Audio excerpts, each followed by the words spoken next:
தமிழ்நாடு முழுவதும் 59 திருக்கோயில்களில் குடமுழுக்கு நடைபெற்றுக் கொண்டிருக்கின்றது. அதில் 1000 ஆண்டுகளுக்கு மேலான திருக்கோயில் என்று எடுத்துக்கொண்டால் பட்டீஸ்வரன் திருக்கோயில், பொன்னைநல்லூர் மாரியம்மன் திருக்கோயில் போன்ற திருக்கோயில்கள் இன்றைக்கு குடமுழுக்கு நடைபெற்றுக் கொண்டிருக்கின்றன. எங்கு பார்த்தாலும் தீபதூப ஆராதனை, மேல சத்தம், திருவாசகம், திருமுறை, தமிழில் அர்ச்சனை என்று மகிழ்ச்சி பொங்க தமிழகம் முழுவதும் திருப்பணிகள் முடிவுற்று திருமுழுக்கு பணி நடந்தேறிக் கொண்டிருக்கின்றது. அந்த வகையில் இன்றைக்கு 69 திருக்கோயில்களில் குடமுழுக்கு நடந்து கொண்டிருக்கின்றது. நேற்றைக்கு 7 திருக்கோயில்களில் குடமுழுக்கு நடைபெற்றிருக்கின்றது. இதற்கு முன்னால் கடந்த 3ஆம் தேதியோடு 2504 திருக்கோயில்கள் குடமுழுக்கு நிறைவு பெற்றிருந்தது.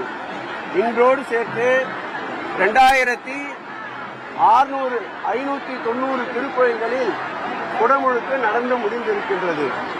இது ஒரு இந்து சமய அறநிலையத்துறையின் வரலாற்றில் 3 ஆண்டுகளில் இவ்வளவு பெரும்பாலான திருக்கோயில் குடமுழுக்கு நடைபெற்றது வரலாற்றில் இதுவே முதல் தடவை. இந்த பாலியம்மன் திருக்கோயில் கூட 2005ஆம் ஆண்டு நடைபெற்ற குடமுழுக்கு 20 ஆண்டுகளுக்கு பிறகு இன்றைக்கு 2,80,00,000 ரூபாய் செலவில் இன்றைக்கு குடமுழுக்கு நடந்தேறியிருக்கின்றது.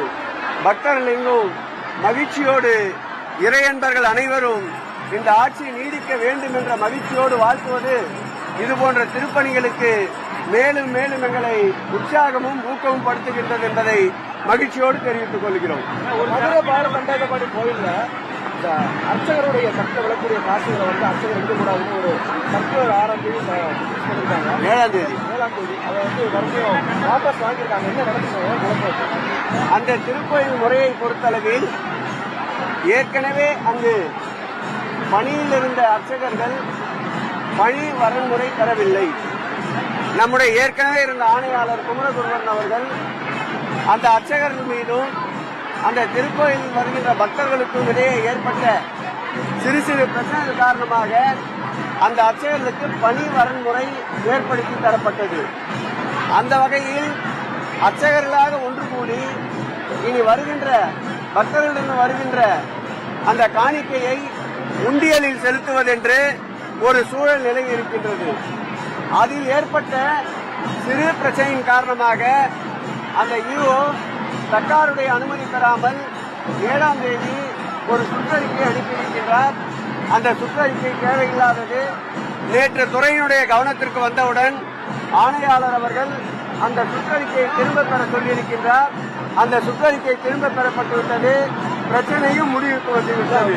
முடியாத எந்த பிரச்சனையாக இருந்தாலும் அரசினுடைய துறையினுடைய கவனத்திற்கு வந்தவுடன் அந்த பிரச்சனை முடிவுக்கு கொண்டு வரப்பட்டது. விசாரிக்க சொல்லி இருக்கின்றோம். அந்த இணை ஆணையாளருடைய செய்தி குறிப்பிலேயே இது குறித்து விளக்கம் கேட்டிருக்கிறோம் என்று குறிப்பிட்டிருக்கின்றார்.